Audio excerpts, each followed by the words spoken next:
பெண் என்பவள் எல்லைகள் இல்லா பேரின்பம். ஆண்கள் அவசியம் படிக்கவும். பெண்தானே என்று தாழ்வாக நினைக்காதே. அவள் அங்கீகரிக்காவிட்டால் உன்னை ஆண்மகன் என்று உலகம் ஒருபோதும் ஏற்றுக்கொள்ளாது.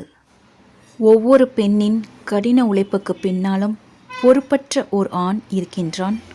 பெண்கள் சந்தோஷமாக இருந்தால் அவங்க பேசுகிறத யாராலும் நிறுத்த முடியாது. சோகமாக இருந்தால் அவங்கள யாராலும் பேச வைக்க முடியாது.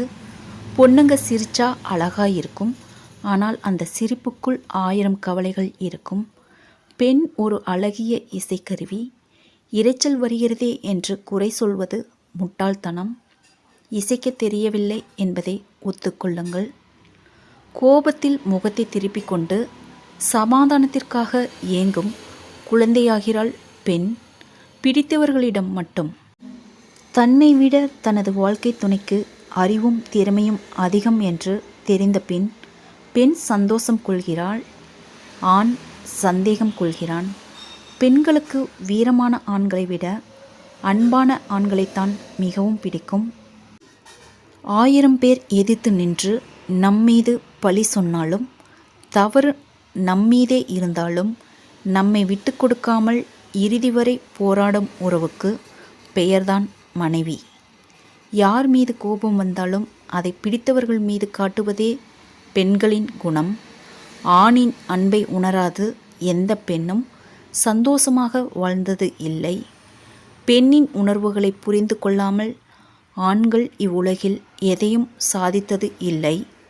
பெண்களின் மனதை அறியும் நூல் எந்த நூலகத்திலும் இல்லை. அவளை காதலித்தவனை தவிர 1000 கோடி தங்க நகைகளை அணிந்தாலும் ஒரு பெண்ணிற்கு ஒற்றை மஞ்சள் கயிறு கொடுக்கும் மரியாதையை கொடுத்துவிட முடியாது.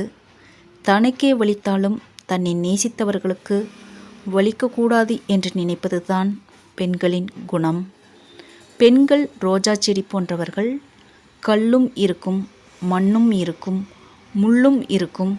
கல் களையாவதும் மண் மணமாவதும் முள் முளையாவதும் பெண்களின் கைகளிலே தான் உள்ளது. உயிரை பெற்று எடுக்கும் பலத்தையே பெண்களுக்கு கொடுத்த இறைவன் அழகையை பலவீனமாக கொடுத்து அடிமையாக்கிவிட்டான். அழகென்றும் அறிவென்றும் கருப்பென்றும் சிகப்பென்றும் அடையாளம் எத்தனை! அனைத்திலும் சிறப்பு பெண்மை. கடவுள் எழுதிய கவிதை பெண். ஆனால் அந்த கவிதையை தினமும் வர்ணிப்பது ஒரு ஆண். உலகில் ஆண் இமயமாய் திகழ்கிறான். பெண் அதில் ஓடும் வற்றாத நதியாகிறாள். அவள் போகும் இடமெல்லாம் பசுமை, புகழ், வெற்றி, மகிழ்ச்சி.